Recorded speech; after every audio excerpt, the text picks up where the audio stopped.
सभी लोग चित्र को देखिए। हे जग के स्वामी पहला पाठ है। सभी लोग चित्र को देखिए। क्या क्या दिख रहा है चित्र में?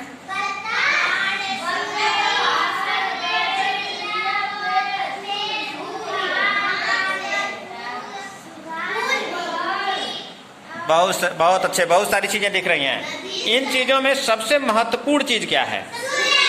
क्या है? सूरज। अगर सूरज नहीं रहेगा तो अंधेरा ही अंधेरा हो जाएगा। और क्या हो सकता है सूरज न रहे तो?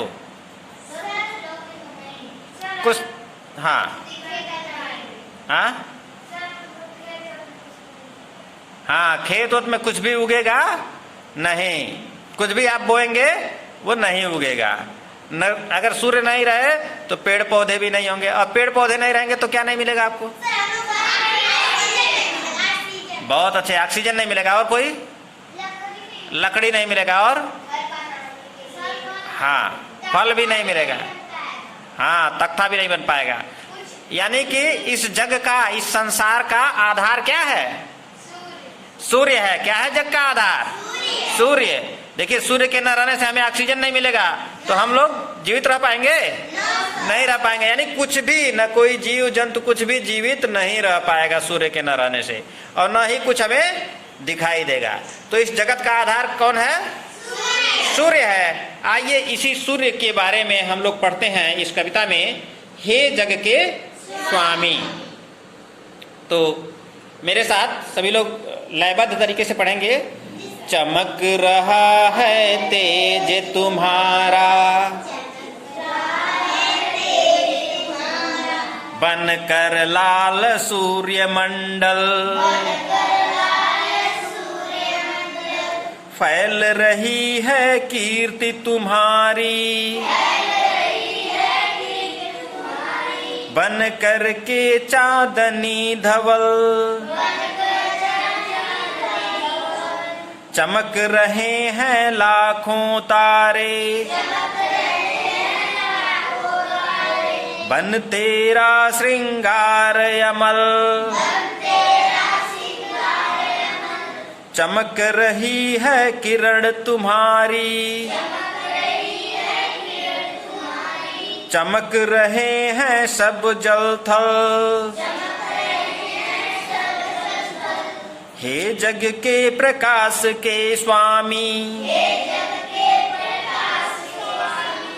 जब सब जग दमका देना, मेरे भी जीवन के पथ पर कुछ किरणें चमका देना।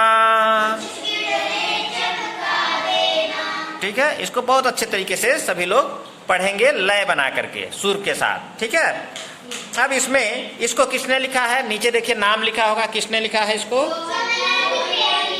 जी हाँ, सोहनलाल द्विवेदी जी ने इसको लिखा है। ठीक है, अब ये बताइए, इसमें कुछ शब्द आए हैं जैसे तेज, चमक रहा है तेज तुम्हारा,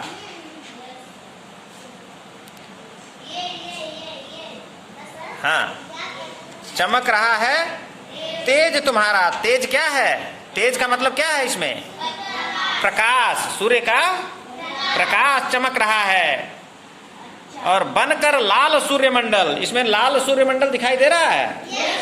हाँ, सूर्य के अंदर जो लालिमा है जो चारों तरफ, वह क्या है? हाँ, लाल जो होता है, सुबह जब सूर्य निकलता है देखते हैं क्या होता है, आकाश में लालिमा छा जाती है। और शाम को भी जब सूर्य डूबता है तो क्या होता है, आकाश में लालिमा छा जाती है। तो वो लाल सूर्य मंडल, मंडल का मतलब होता है घेरा, मंडल का मतलब क्या होता है? घेरा होता है।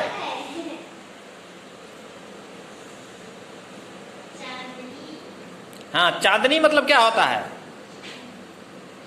चांदनी का मतलब क्या होता है? चांद का प्रकाश।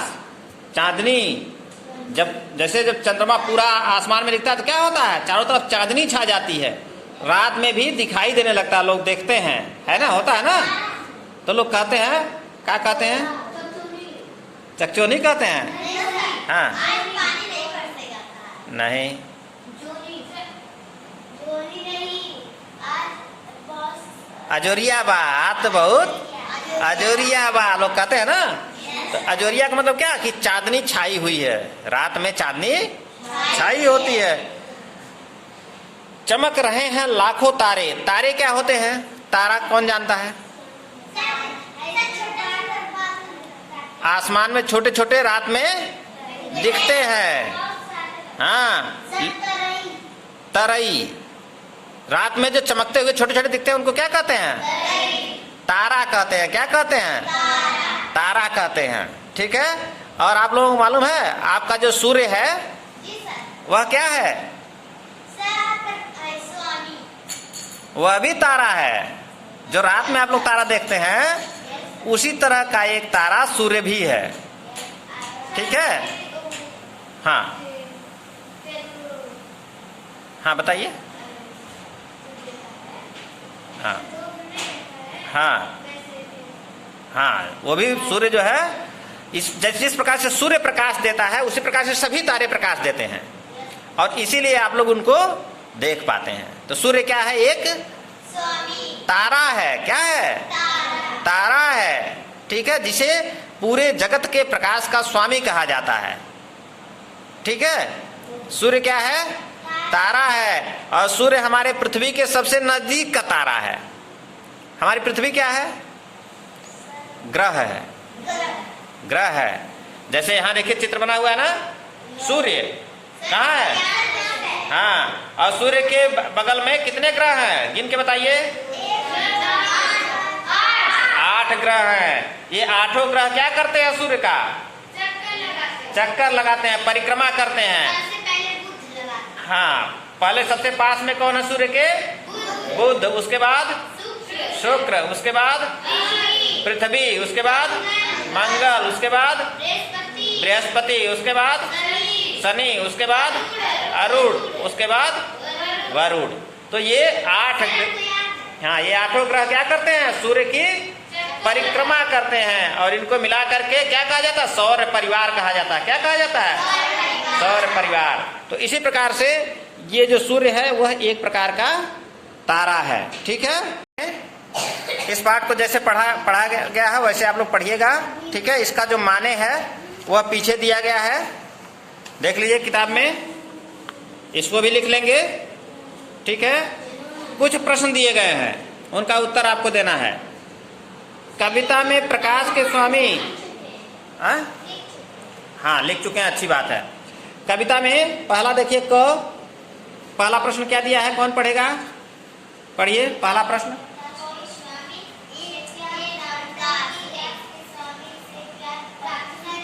हाँ, क्या प्रार्थना की गई है? क्या प्रार्थना की गई है प्रकाश के स्वामी से? प्रकाश का स्वामी कौन है? सूर्य है। कौन है?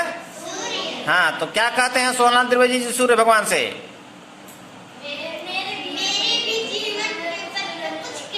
हाँ, हे प्रभु मेरे भी जीवन के पथ पर अपनी कुछ किरणें चमका दीजिए ताकि मेरे अंदर भी वो प्रकाश आ जाए, वह तेज आ जाए कि मैं संसार को उजाले के मार्ग पर लेकर जा सकूं। ईश्वर को ख है। ख कौन पढ़ेगा? दूसरा पढ़िए। हाँ पढ़िए।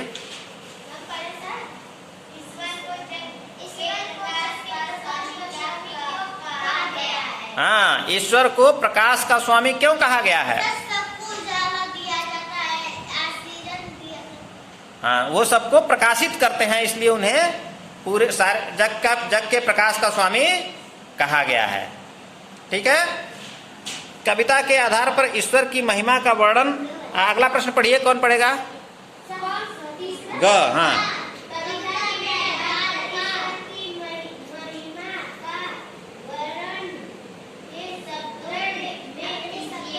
हाँ, इस कविता के आधार पर ईश्वर की महिमा का वर्णन अपने शब्दों में कीजिए। तो क्या कहेंगे आप लोग?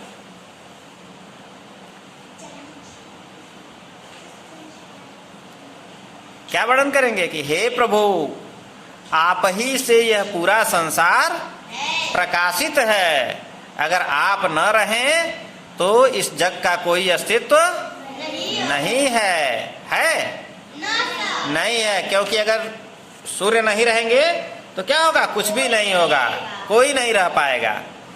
तो इसलिए यह कहा गया है इस कविता में कि आप ही इस जगत के आधार हैं, आप ही पूरे संसार को प्रकाशित करते हैं। क्या दौड़ती है?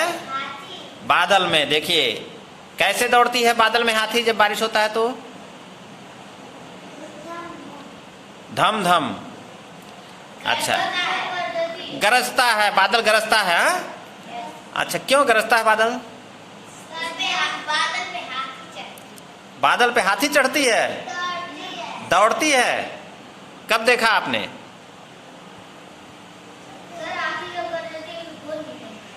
भूफोन निकलता है। और कोई? हाँ, रेनबो भी निकलता है। और कोई बताइए? जब बारिश, इन्होंने कहा जब बारिश होती है तो बादल में हाथी धम धम दौड़ती है। वही रेनबो कहते हैं उसी को, धनुष को, इंद्रधनुष। इंद्रधनुष में कितने रंग होते हैं? 7 रंग होते हैं। ठीक है। हाथी जो है, सुनिए, हाथी जो आप लोग कह रहे हैं धम धम दौड़ती है, ये कहाँ सुने हैं? कोई बताए? मम्मी बताई थी। अच्छा बताइए, हाथी बादल में चल सकती है क्या? हाँ, वहां बनी है। बताइए, हाथी बादल में जा सकती है क्या? नहीं जा सकती है। तब कैसे आप लोगों ने मान लिया कि मम्मी ने बताया हाथी दौड़ती है बादल में? गरजता है। तो क्यों गरजता है? गरजता इसलिए है, सुनिए ध्यान से सुनिए, बादल में हाथी नहीं दौड़ती है। बादल में हाथी दौड़ती है? नहीं। तो धम धम की आवाज क्यों आती है? बादल गरजता क्यों है? क्योंकि बादल आपस में टकराता है। कोई भी चीज टकराता है तो आवाज नहीं निकलती है? निकलती है। तो उसी प्रकार से बादल जो है आसमान में आपस में जब टकराता है तो क्या होता है? तो आवाज निकलती है धम धम की, बिजलियां कड़कती हैं, है ना, उसके टकराने से। और हाथी, लोग कहते हैं हाथी बरसत, हथिया बरसतिया कहते हैं ना, इसीलिए आप लोग कह रहे होंगे बादल में हाथी गरज रहा है। कहते हैं ना हथिया बरसता, कहते हैं ना। तो हथिया एक नक्षत्र है। हथिया क्या है? एक नक्षत्र है। ठीक है। उस मौसम में बारिश, बड़े झकझोर के बारिश होती है, आंधी तूफान के साथ बारिश आती है, तो उसी को कहते हैं हथिया बरस रही है। ठीक है ना। हाँ, बर्फ भी गिरता है। हाँ, बहुत अच्छे। पत्थर गिरता है। हाँ, अच्छा ये बताइए, बर्फ ये कहाँ से आ जाता है? बादल में से। कैसे?